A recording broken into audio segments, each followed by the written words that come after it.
We remain steadfast in our commitment in delivering local news that matters. Stories that inspire. Enriching the lives of Filipinos in the Philippines and across the globe. This is your GMA Regional TV. Buong puso para sa Pilipino.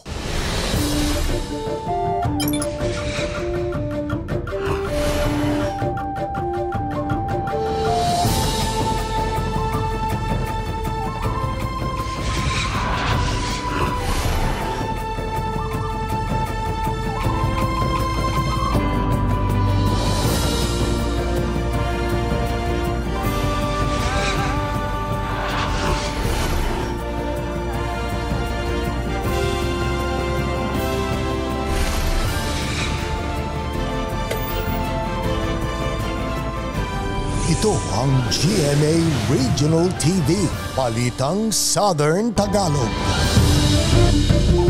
Magandang hapon mga kapuso, narito na ang Balitang Southern Tagalog. Hatid namin ang mga pinakamalaki at pinakahuling balita sa Timog Katagalugan. Live mula rito sa GMA Batangas Station, ako po si Ace Medrano.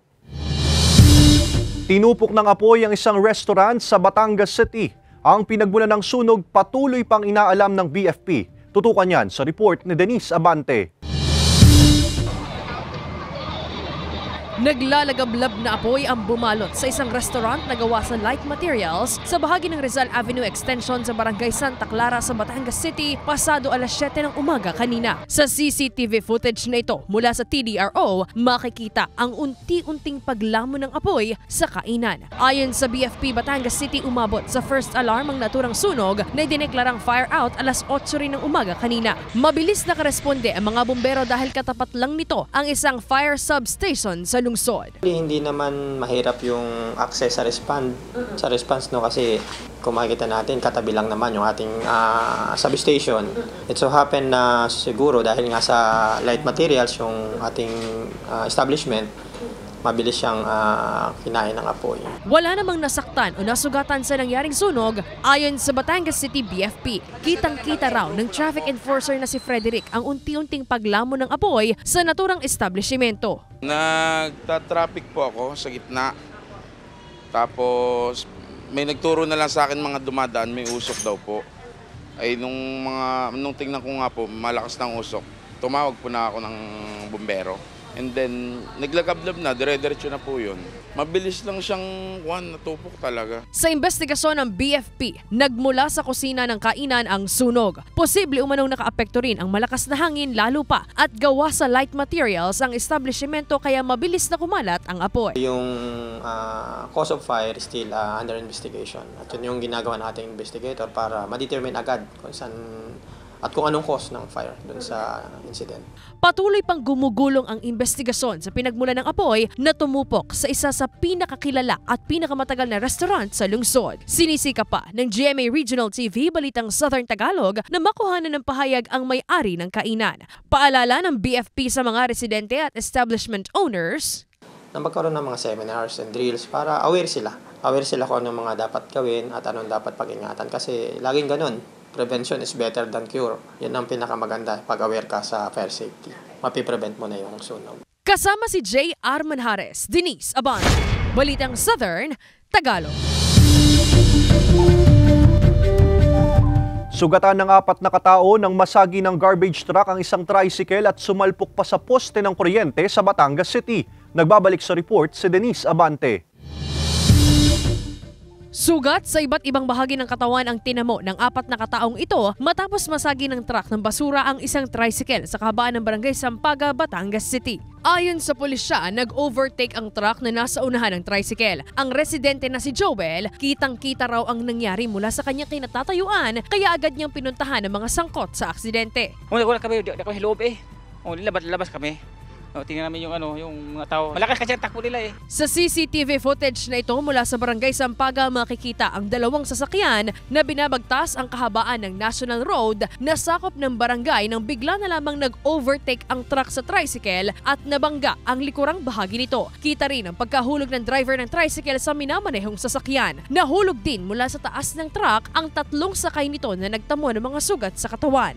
Matapos mabangga ang tricycle, sumalpok pa ang truck sa isang poste ng kuryente. Ayon sa pamunuan ng barangay, may ilang aksidente na rin silang naiulat sa lugar. Minsan po dumarating yung twice a day, minsan naman po ay once a week. Ganun po kadalas yung aksidente dito sa amin, sa Barangay Sampaga. Amin pong nililimitahan, yung pong sobrang bibilis po, magpatakbo ng mga trucking, lalo na po yung malalaking truck na kumukuha po ng yung mga dump truck.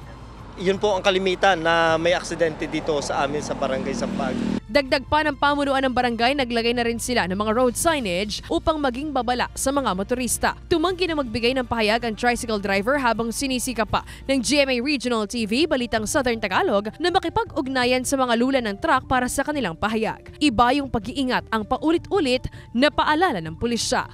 Kasama si Kel Ravaca, Denise Abante, Balitang Southern Tagalog. Nakikisabay na raw ang ilang consumer sa shrinkflation at maging ang bilang ng binibiling produkto binabawasan na rin. Para sa detalye, makakasama natin live si Paul Hernandez. Paul?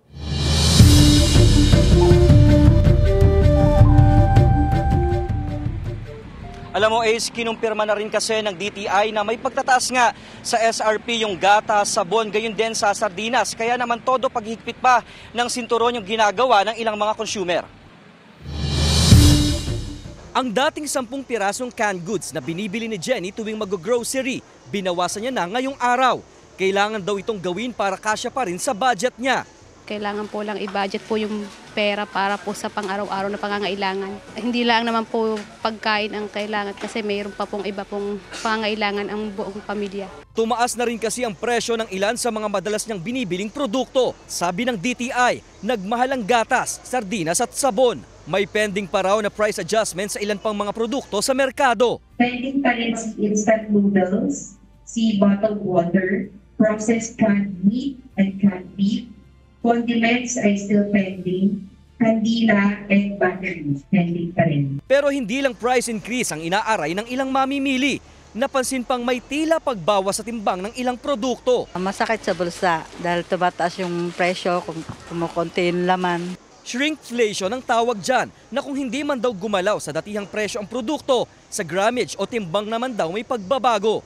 Kaya nasa pag-aaral ng ahensya ang regulasyon na paglalagay ng signage sa mga grocery store para maalerto ang mga consumer.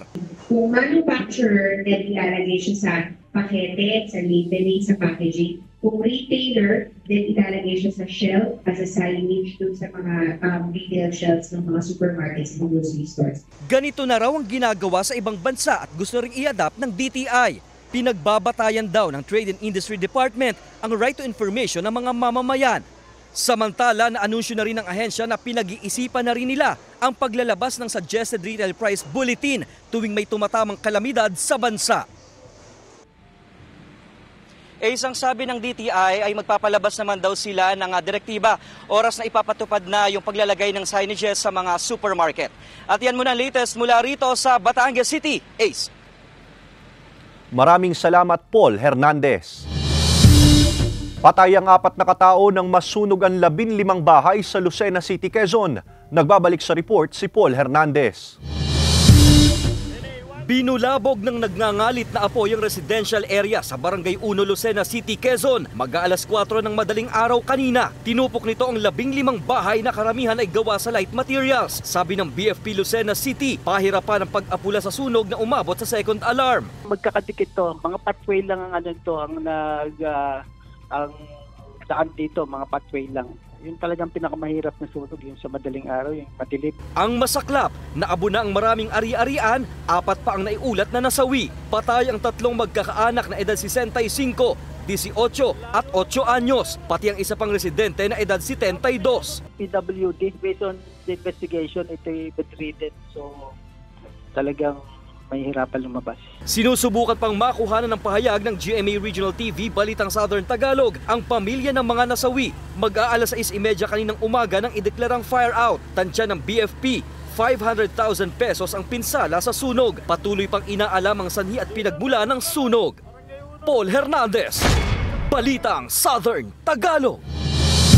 Mga kapuso, bukas araw ng Sabado, January 27, mawawala ng supply ng kuryente ang ilang barangay sa lungsod ng Lipa at sa bayan ng Cuenca, Batangas. Magsisimula ito alas 9 ng umaga hanggang alas 4 ng hapon. Bunsod ng konstruksyon ng topping at intermediate pole, kalinsabay ang pagpapalit ng mga poste at row clearing ng mga linya. Alae. Alae. Alae. Alae. Alae. Alae. Alae. Sa love life, laging sama-sama kami lagi eh. Panahon. Bakit? Lagi umuulan eh. Panahon. Mayroon po. Masaya naman. Mas wala. Ay, wala po pala. So, panahon po ang malamig.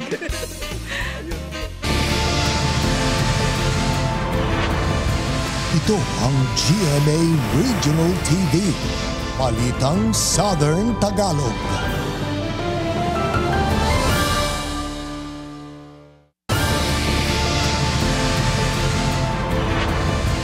Ito ang GMA Regional TV. Balitang Southern Tagalog. Pumalo na sa 720 pesos kada kilo ang presyo ng sili sa Naga City, Camarines Sur. Pero ang presyo niyan sa Lipas City Public Market sa Batangas nananatili sa 150 pesos lang kada kilo. Narito ang report ni Denise Abante. Sili is life, ika nga, pero paano na lang kung ang sili ngayon tila pahirapan ng makakuha. Tulad na lang sa Naga City, Camarines Sur kung saan nagdoble na ang presyo nito. Ang dating 320 pesos na kada kilo ng presyo ng siling labuyo, pumapalo na ito ngayon sa 720 pesos per kilo. Ang ilang karinderya sa lugar nagtitipid na sa paggamit ng sili dahil sa taas ng presyo nito. Paboritong ulam daw ng anak ni Cheryl ang sinigang kaya hindi mawawala sa kanyang listahan tuwing mamimili ang siling labuyo at siling pangsigang. Bukod kasi rito, mabenta rin daw ang mga putaheng nilalagyan ng sili sa kanilang maliit na karinderya. Halagang 30 pesos ng siling labuyo at siling pansigang ang kanyang binili kaninang umaga sa Lipas City Public Market. Bagamat mababa ang presyo ng sili, hindi siya bumibili ng maramihan. Sa susunod na araw na ulit ako bibili, yun lang ang naka-budget. Baka tomorrow, bili ulit ako. Sana pagbaba. Para naman sulit yung pagbili, taka mabudget na ayos yung ating pera. Naglalaro sa 150 pesos to 200 pesos ang per kilo ng siling labuyo sa Lipas City. 60 pesos to 80 pesos naman ang kada kilo ng siling pansigang. Ayon sa pamunuan ng palengke, ang mababang presyo ng mga sili at iba pang pampalasa ay epekto ng sapat na supply nito sa lalawigan. Marami po tayong taniman dito kaya hindi po natin, sa tingin ko hindi natin naasahan yung shortage eh. Kasi dito sa Lipa, meron po tayo sa Lumbang, Talisay, tsaka dito rin po sa may Barangay Quezon. Sapat po yung ating supply ng sili, lalo na yung siling labuyo. Bukod sa mababang presyo ng sili, nananatili ring matatag ang ilan pang pampalasa gaya ng sibuyas na pula na nagkakahalaga ng 100 pesos to 120 pesos per kilo. Ang sibuyas na puti naman nasa 60 pesos to 80 pesos ang kada kilo. 100 pesos to 130 pesos ang per kilo ng bawang at 100 pesos to 120 pesos sa per kilo ng luya. Magandang implikasyon daw ng mababang presyo ng mga pampalasa ang pagdami ng mga mamimili para sa ilang mga tindera gaya ni Annaliza. Maganda po kasi mabili. Maraming namimili. Namimili kasi siyempre nagbabudget. Madami nabibili namin pagkamura. Pagkamahal, kaunti lang nabibili namin. Wala, pababa na. Madami na silang supply. Mas ibaba pa. Mas maganda ang bintahan. Kasama si J.R. Manjares, Denise Abante, Balitang Southern Tagalog. Nadakip sa ikinasang operasyon ng Quezon Police ang tatlong drug personalities na sina alias Sharon, alias Redford at alias Doc mula sa mga bayan ng Sariaya, Mulanay at Lucena City sa probinsya ng Quezon. Aabot naman sa mahigit 3.7 million pesos ang nasamsam na halaga ng iligal na droga mula sa mga ito na may timbang na mahigit 180 grams. Sa kasalukuyan, nasa kustodiya sila ng mga responsableng police station's custodial facility para sumailalim sa dokumentasyon ng pagpoproseso batay sa kanilang kasong kakaharapin na paglabag sa Article 2 ng Republic Act 9165 o Comprehensive Dangerous Drugs Act of 2002. Kailangan na magbayad ng 20 pesos para sa environmental fee ang mga turistang magtutungo sa Barangay Halang sa Lipas City upang masilayan ang Bulkang Taal. Ang malilikom na pondo gagamitin sa pagpapanatili ng kalinisan sa lugar. Ang detalye sa report ni Paul Hernandez.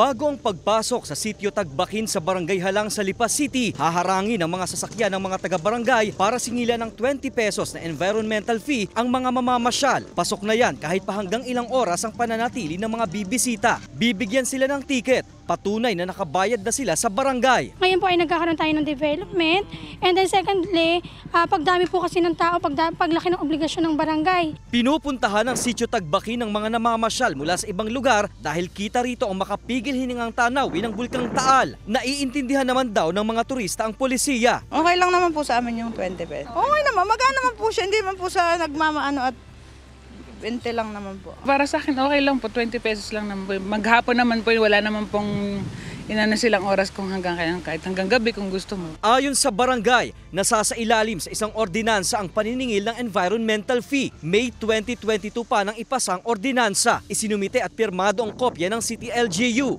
Pero nito lamang Disyembre ng nakaraang taon nang mas mahigpit na ipinatupad ang koleksyon mula sa mga turista. Ito po ay inaprobahan ng LGU at ito po ay alam din po ng ating pong Department of Tourism. Kasi po napansin din po kasi nila na medyo maliit po yung aming ira. Ginagawa raw ito para maproteksyonan ang kalikasan sa sitio Tagbakin. Kumukuha sila ng tauhan para mapanatiling malinis ang lugar. Tuwing weekends, dumodoble ang bilang sa 200 turistang namamasyal sa lugar. Para po ma-maintain yung aming pagbabayad sa mga naglilinis at saka sa security sa baba, ay siya pong ginagamit talaga. Nasa plano rin ng barangay na magdagdag pa ng mga cottages na pwedeng magamit ng mga namamasyal. Kasama si Buhay Adante Jr., Paul Hernandez. Balitang Southern Tagalog. Mga kapuso, bukas araw ng Sabado, January 27, mawawalan ng supply ng kuryente ang ilang barangay sa mga bayan ng San Jose at Alitagtag, Batangas. Magsisimula ito alas 8:30 ng umaga hanggang alas 4:30 ng hapon, bunsod ng row clearing ng mga linya. Level up ang aksyon sa walang matigas na pulis sa Matinik na Misi Season 2. Samantala, malaman na kaya ni Senyor Edgardo ang kanyang kaugnayan kay Black Rider. Narito ang report ni Hazel Alviar. Level up ang aksyon, level up ang katatawanan at level up din ang kapilyuhan sa second season ng walang matigas na pulis sa Matinik na Misis. Kaya naman mas matindi ang sigaw ni Gloria ang papel ni Beauty Gonzales ng Tolome. Si Bong Revilla Jr. pa rin naman ang gaganap sa papel na Tolome. Mapapanood na ang ikalawang season ng walang matigas na pulis sa Matinik na Misis sa February 4 sa GMA. Sa Black Rider, magpapaimbestiga na si Senior Edgardo sa tunay na katauhan ni Elias. Ano kaya ang katotohanang isisiwalat ng DNA test? Siya kaya ang kapatid ni Calvin na patuloy siyang kamumuhian? Abangan yan sa Black Rider 8 p.m. sa GMA.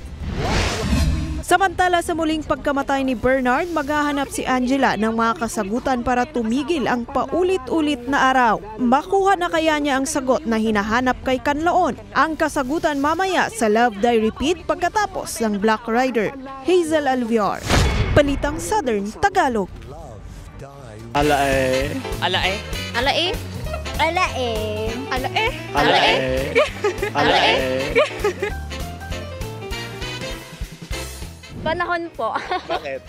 wala pa akong love life. Panahon. Bakit sir?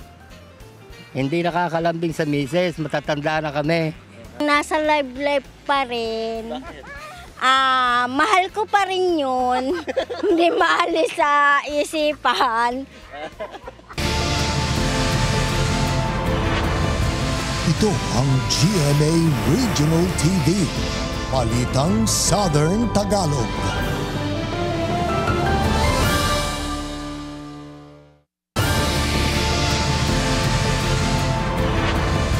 Ito ang GMA Regional TV.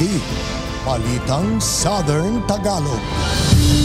Nagliyab ang isang tricycle habang pinapaandar ng driver nito sa San Jose Occidental, Mindoro. Tutukan yan sa report ni Paul Hernandez.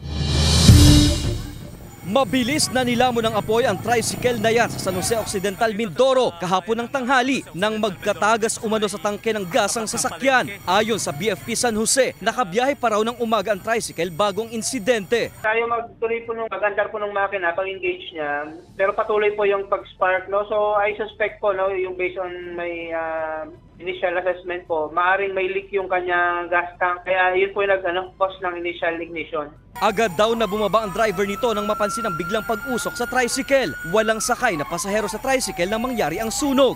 Wala ring nadamay na ibang sasakyan o tindahan sa palengke kung saan natupok ang tricycle. Naapula rin ang apoy ng mga rumespondeng bumbero ng ilang minuto. Yung call na-receive pa namin from other concerned citizen na wala dun sa area na yun. So, ibig sabihin, yung mga taong nakasaksi ay walang contact number ng BFP. Kaya kung nag-pass-pass pa yung information. Nasa 10 hanggang 15,000 piso ang tinatayang pinsala sa sunog. Sinisika pang mahinga ng salaysay ang may-ari ng tricycle. Naialis na rin sa lugar ang nagliyab na sasakyan. Patuloy pa ang investigasyon. Paul Hernandez, Balitang Southern Tagalog.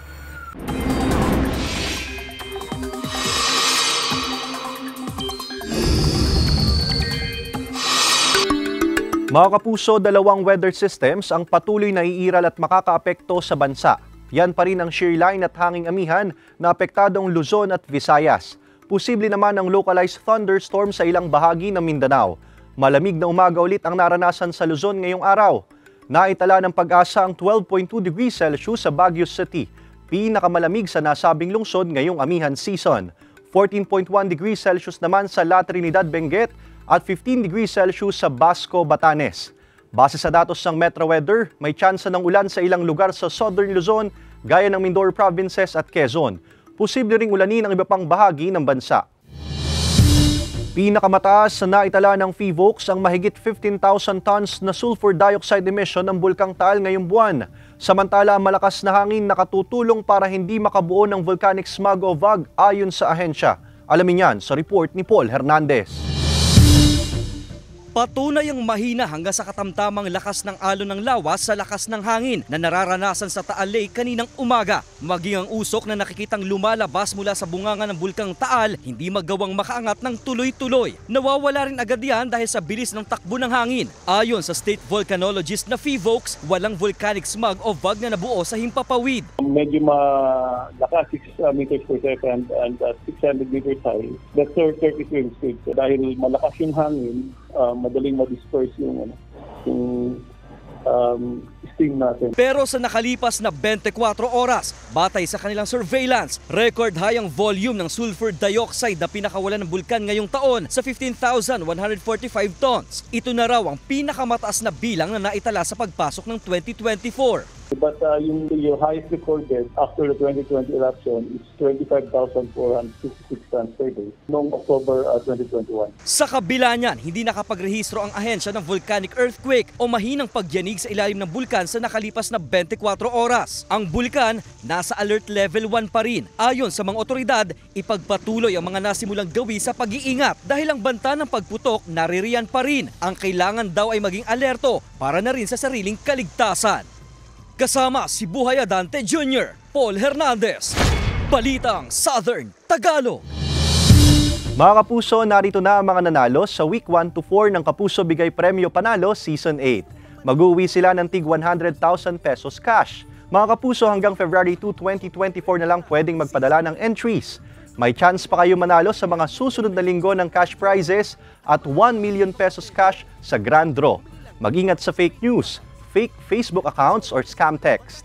Ipapadala ang notifications ng mga nanalo sa pamamagitan ng official call or text mula sa GMA. Bisitahin at i-follow ang official Facebook page, facebook.com/GMApromos at promo microsite, promos.gmanetwork.com/GMApromos para sa iba pang detalye at announcements. Mga kapuso, kung napalampas niyong panoorin ang Queendom Live The Concert noong Disyembre, sabay-sabay natin itong tunghayan sa telebisyon. Abangan ang Queendom Divas na sina Rita Daniela, Jessica Villarubin, Thea Ashley, Marian Osabel, Hannah Priscillas, at Asia's Limitless star Julian San Jose sa Queendom Live The TV Special mamayang 9:35 p.m. sa GMA. Kahit tapos na ang Christmas season at simbang gabi, patok pa ring merienda ang bibingka sa Lipa City. Ang sekreto sa pagluluto ng binabalik-balikang bibingka, alamin sa report ni Denise Avante. Puto bumbong at bibingka, yan ang perfect match tuwing simbang gabi, ika nga. Pero dito sa bahagi ng Simorada Street sa Lipa City, kahit tapos na ang simbang gabi, dinarayo pa rin ang pwestong ito ng bibingka. Mula sa Taguig, dumayo pa sina June kasama ang asawa para muling matimusan ang bibingka. No, hindi mo nangunguyain eh. Natutunaw na lang eh. Ala, babalik. Bakit hindi? Masarap na. Magsasama pa ako na marami. Ang tradisyonal na pagluluto, isa raw sa mga sikreto sa dinarayong bibingka. Sa paggawa nito, ibababad ang mixture overnight at pagkatapos nito ay saka ito gigilingin sa gilingang bato. Lagyan ng uling ang tungko o ang tradisyonal na lutuan. Ito raw kasi ang nagdadagdag ng linamnam at unique na lasa sa kanilang bibingka. At kapag mainit na ang lutuan, ilagay na ang bibingka mixture. May 3 choices ng mabibiling bibingka. Nariyan ang regular bibingka, special bibingka with cheese, at special bibingka with salted egg, at ang super special bibingka with cheese and salted egg. Traditional making pa rin ng bibingka ang ginagawa namin. Gilingang bato, niluluto sa uling, kasi yun yung tradition na hindi namin aalisin. Sabi nga nung iba, madalang na ngayon yung long process, long process na pagluluto ng pagkain. Kaya siguro napipreserve namin yung kanyang natural flavor at yung kanyang natural na sarap. Unique yung lasa niya kasi nga lalo na yung iba't ibang flavors niya. May cheese, may salted egg. Masarap siya, tama-tama siya. Hindi siya masyadong matamis. Saktuhan lang yung lasa niya talaga. Ang simpleng merienda na pwede na ring panghimagas, ihahain naman sa atin ni Christina with a twist dahil sa talong na sangkap nito. Cream niya, kahit na wala na sa bibig mo, nandun pa rin yung linamnam niya. Ang mga sangkap, talong, gata ng niyog, evaporated at condensed milk, cream cheese, powdered milk, harina, itlog, baking powder, vanilla, buko at asukal. Paghaluin ang mga sangkap hanggang makuha ang tamang texture nito. Para sa toppings, paghaluin ang condensed milk at gata ng niyog. Haluin hanggang mag-caramelize at i-bake ng 15 to 20 minutes. Dahil nga raw sa sarap, tsak na hahanap-hanapin mo ang talong bibingka. Ito, hindi mo ma-distinguish yung lasang talong, talagang magugustuhan ng mga bata to. Talagang the best. Kasama si Buhay Adante Jr., Denise Abante, Balitang Southern Tagalog.